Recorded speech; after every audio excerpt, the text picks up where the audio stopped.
Welcome to Spotlight. I'm your show host, Barbara Ragland, and today we have a very special guest. And he is a true icon and he's a historical figure. And his name is Connie Nappier Jr. Connie Nappier Jr. is a Tuskegee Airman, and he flew planes, the Red Tail planes, during the Second World War. We're honored to have Mr. Nappier here, and he's going to relate some of the stories about the Tuskegee Airmen, which feeds right into our celebration of Black history. So it's an honor to have you here. Welcome to Spotlight, Connie Nappier. Thank you, thank you. I'm the one that's lucky to be here. The big guy's still giving me a few days. I'm still there. So I open my eyes in the morning every morning. I said, he must have forgotten I'm here, but I hope he forgets for a long time. Yeah. I have another day. Yeah.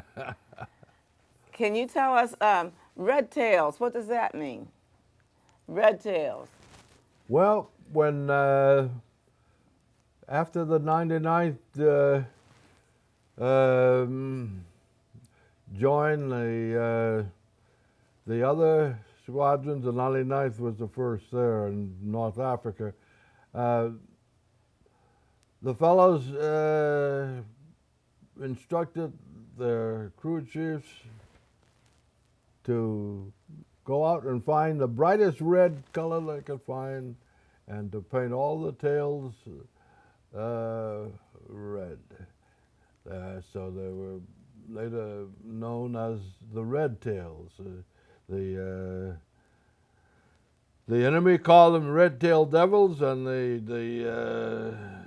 those that were fighting on our side called us red-tailed angels. That's Red Tail is the Tuskegee Airmen. And the reason was given that they wanted everybody to know that we were here and things were going to be different.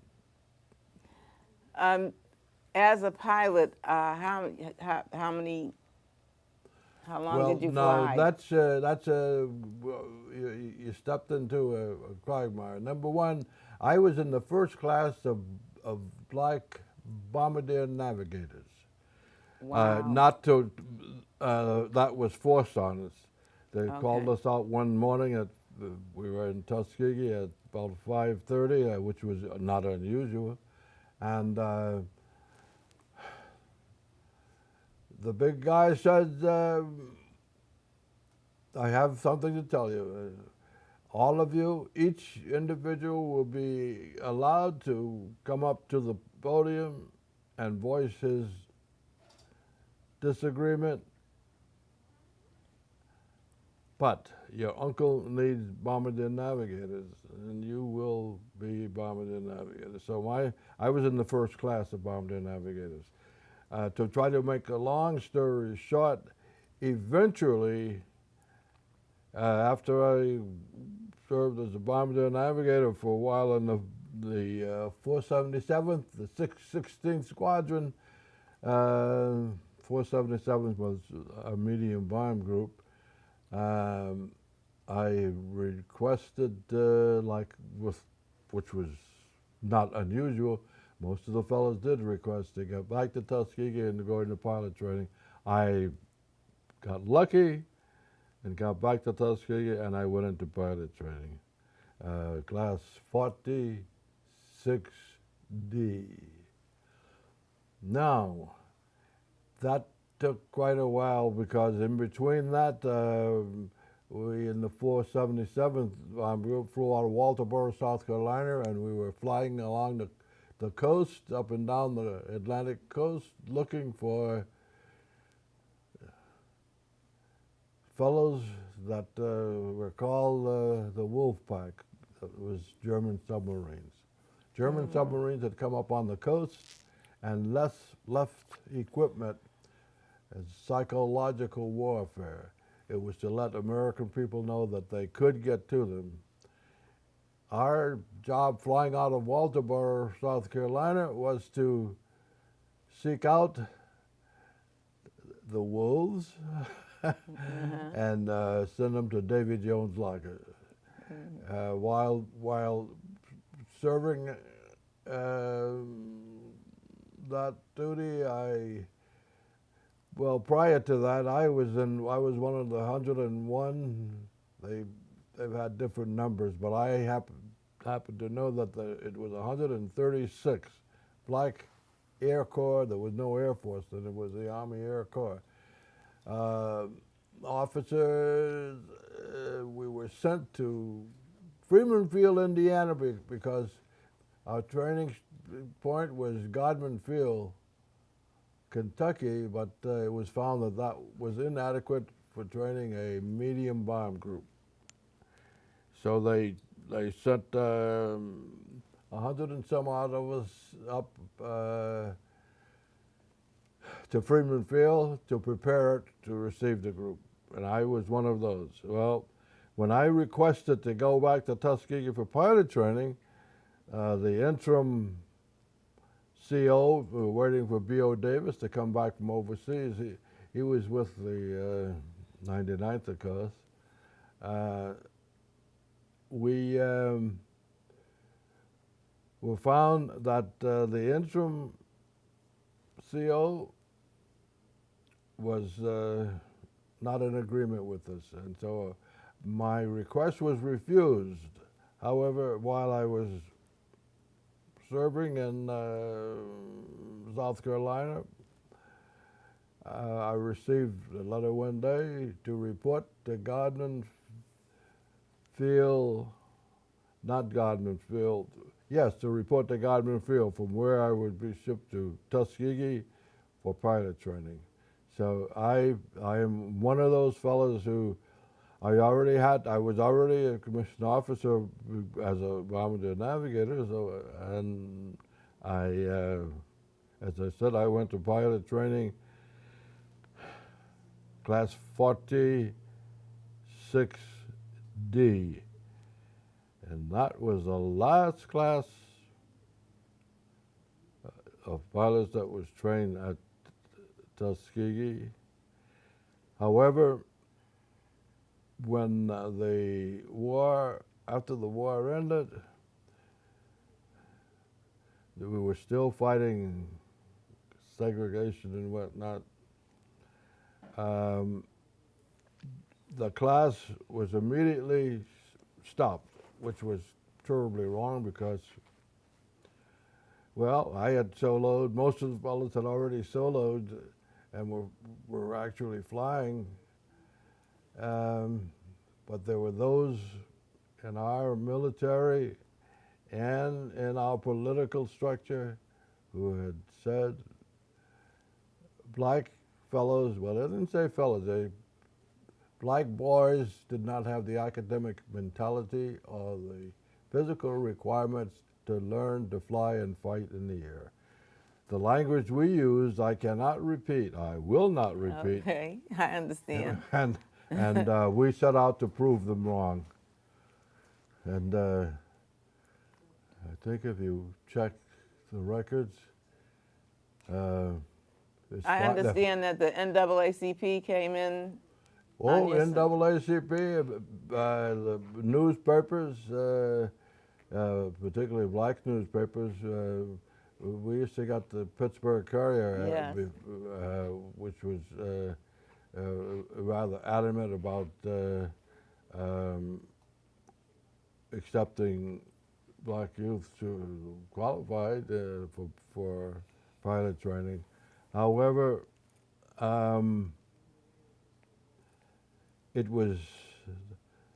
that program was an experiment, Okay. and it went forward only Okay. due to First Lady Eleanor Roosevelt, Okay. because she would go around the different schools checking on the educational system, and she was at Tuskegee, and she decided to fly with Chief Anderson, who taught flying at Tuskegee, and this was against her federal protect us. The FBI men, they said she definitely shouldn't do it. She overruled them, and Okay. she flew. When she got back to Washington, she convinced her husband, President Roosevelt, that he should institute the program and give the young blacks an opportunity to fly.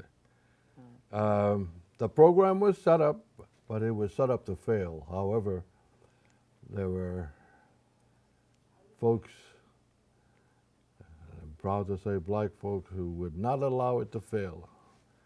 In fact, the first day I got to Tuskegee, before the day was out, I looked around and said, what am I doing there? I'm with a bunch of giants. The folks that were down there at Tuskegee were unbelievable. And every youngster, black youngster in particular, should have had the opportunity to mingle among the kind of people that were there. And the thing that was a little different, they were all black, women and men. And they refused to allow that program to fail. They refused by their academic capacity and by their determination to allow the black youth an opportunity to, at least if they couldn't do it, okay, let them fail, but give them opportunity to do it. And so I'm one of those crazy 100 some odd black flyers who went through 3 programs: bombardiering, navigation, and wound up back at Tuskegee in pilot training. So you asked me one simple question, but it took me quite a while to explain it so that I hope everyone can understand what I was saying. And it was no different than what the youngsters, and we were all youngsters. I was still a teenager. All the fellows that I was in class were teenagers. Oh my goodness, I didn't realize that. Wow. Really? No, I didn't think you were teenagers flying. No. Well, I'll tell you a story about a very good friend of mine who lives in Florida, and that is George Hardy. He grew up in Philadelphia. George enjoys telling the story about being issued a brand new, shiny P-51 with the tail painted red. It was the first bombing mission of Berlin. Wow. And he said all of a sudden he was flying along in formation. All of a sudden it hit him. He was on his way to protect bombers, American bombers that were going to bomb Berlin, and it was his 19th birthday. My goodness. Wow. So it was not unusual. Most of the fellows were young fellows. How long did you stay in the service? Long? In what? How long did you fly? How long? Yeah. Only 3 years. That's But long. that was 3 years that one could never forget. No, I understand. Probably not. So, were you honored when you flew? You escorted the bombers, or you flew? He flew a bomber. Did you fly bombers or escort? What did you do? As I said, I first my wings as a bomber, the navigator, and which would be the usual case. My aircraft was B-25J. Mm-hmm. That was the medium bomber, and the J model was an attack bomber, and that's what was issued to the 477th Medium Bomb Group. However, it was most of the things that happened was quite a bit different than what was usual. As an example, the 477th Medium Bomb Group was the only bomb group both on both sides of the line that the bombers had their own fighter cover, Okay. and their own fighter cover were, well, it's coming out now, considered some of the best flyers up there because determination. We were determined to be found as being some of the best flyers that ever flew. And I hope we're satisfied. Most of the fellows are satisfied. We smile and talk about it because now I'm at 88. I'm 88 years old now, but I'm a young Tuskegee Airman. Most of the fellows who were at this point that are still survived were in their 90s and whatnot. Yeah, how many Tuskegee Airmen do you think there are left now, are alive now? No one really knows because even the government couldn't give you a number. But I do know that I picked up a magazine, and I don't know how much investigation they did, but they found what was 145 Tuskegee Airmen still surviving. Well, I can't say that's true or untrue because the fellows are scattered all over, and it's anybody's guess. When the president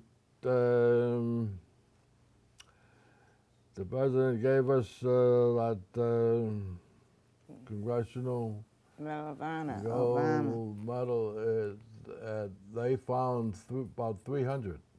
Wow. But there isn't 300 left, absolutely, because I knew so many of those fellows that every time you ask one of the group, how's so and so doing, usually the answer was, "Oh, we buried him 2 weeks ago." Okay. Which, as well as I just said, most of the fellows now are in their 90s that were in the early Tuskegee. And then at 88, I'm a young Tuskegee. Okay, very much so. Yes. Did you find it hard to adjust when you left the service and came back home? No, I didn't find it hard. Number one, I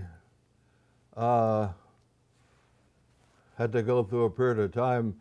I had the opportunity to stay in and not get discharged, but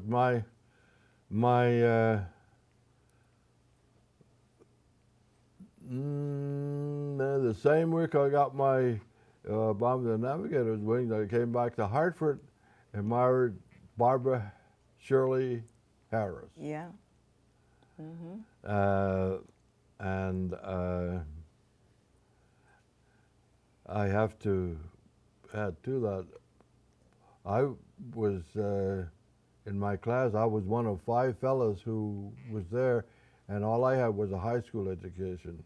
Okay. That program was set up to pull fellows in that had at least 2 years of college. Well, all 5 of us were successful in getting our wings because we felt that these guys are academically way ahead of us, but none of us are going to wash out, and they didn't. All 5 of us got our wings. It's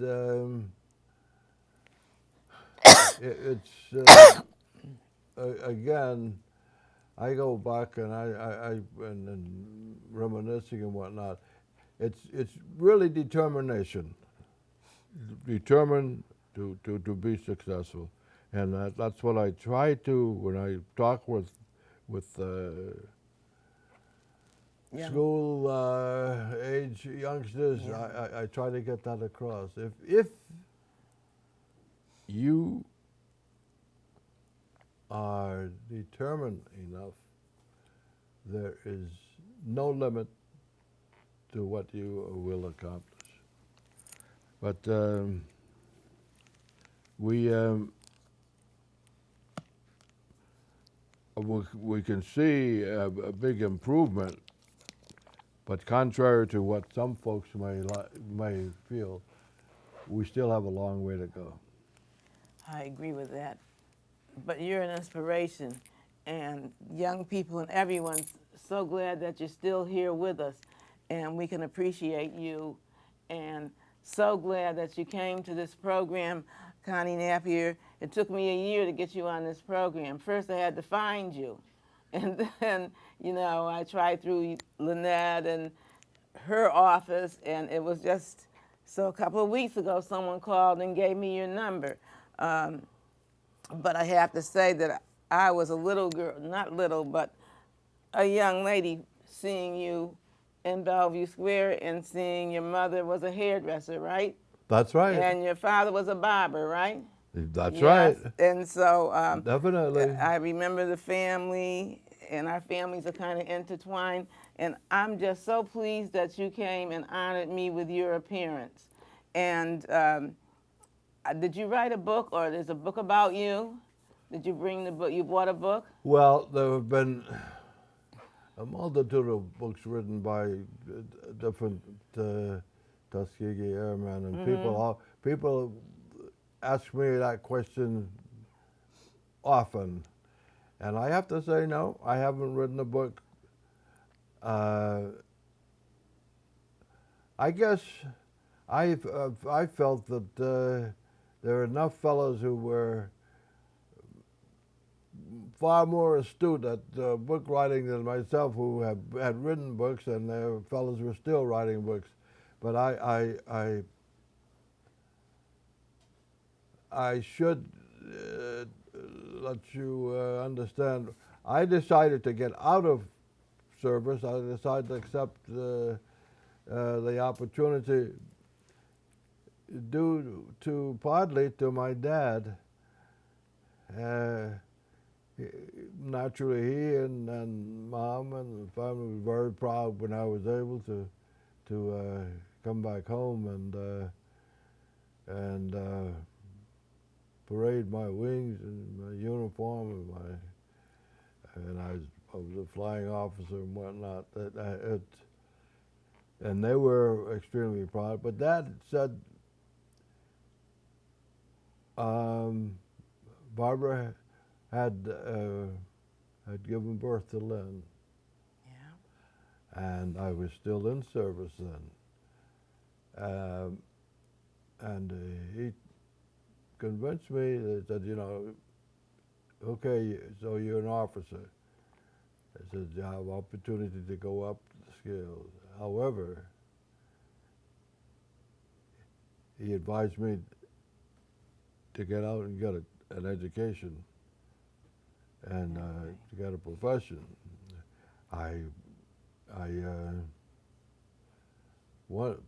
Which was not too usual at that point in my life. I would listen to Dad, but I'd go out and do what I wanted to do, and he knew that. Well, that's how youngsters are. Yes, that's true. And when I had the opportunity to get out, there were so many fellows, men and women, coming back from service. Most of the schools of higher education were overloaded, and you had to go on a waiting list.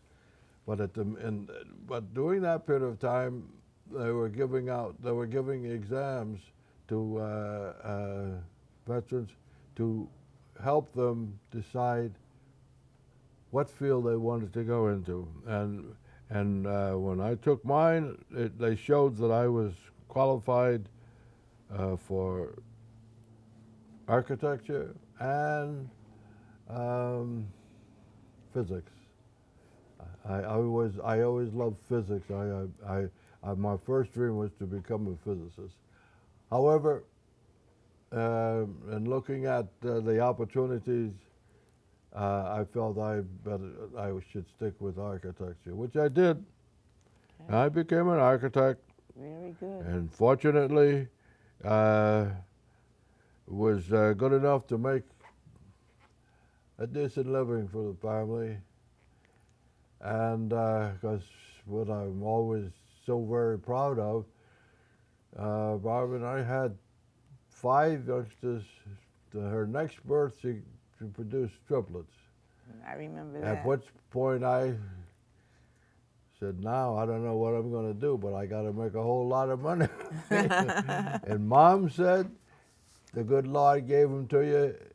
Listen to him, and he will show you how to take care of him. Okay. Well, I'm very proud of the fact that out of the 5 youngsters, they have 10 college degrees. Lynn had 6 hours, academic hours, to go to get her doctorate. And the doctors convinced her to hold off because it was ruining her health. And we finally convinced her. She didn't want to. But there are not too many families with 5 youngsters and distributed amongst them as they have 10 degrees, and I'm very proud of that. Because you said you couldn't find me. All you had to do was call the state treasurer. I did. And Because Lynette's going to come on, hopefully in a couple of weeks. that Denise Denise is coming on. could get a hold of me anytime, but because she's quite busy. Yeah, but I see I left a message and I don't think she ever got it. She probably didn't. She didn't get it. She probably didn't. And it happened a lot. She's because Denise is a workaholic. Yeah. But of course, Donna was always available as well. She was in the housing authority for a while, and then she went with the city treasurer's office. He was assistant treasurer for quite a while. Yeah. Diane, who was the last born, was women's coach at Suffield High, but the good Lord decided he wanted her back. He got her back, and she was about, maybe she was ready to go on 50, but she was very young. But I've been in Connecticut all the time. I haven't lived in Hartford for a while.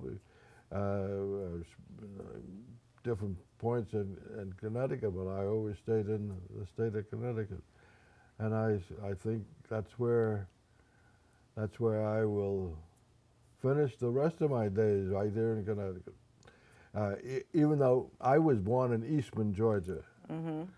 Mom and Dad brought me to Hartford when I was a year old, and that's where I grew up, and that's where I had my education, and that's where that's what I call home. People ask me about how is it to be a Connecticut Yankee. I said, well, it seems okay. I said, I always have to tell them, I said, but I was born in Eastman, Georgia. So I'm not a Connecticut-born Connecticut Yankee, but I guess I've been here so long, there's no difference. No, that's not. Because my parents were from Georgia, but I'm a Connecticut true blood and born Connecticut Yankee. And this Connecticut Yankee is speaking for all of Connecticut, saying we're so proud to have you here, and it's an honor for us to have you on our program. And I know you'll be appearing a lot of other places, and I've seen you all over the paper. I know you feel like a movie star, huh? Right? No, I don't feel like a movie yeah, star. well, you see, this, you But know. I have to tell you one thing. We're in Windsor, right? Yes. Well, many years ago when I was a young architect, I was the town architect right here in Windsor for a while. Oh, isn't that something? And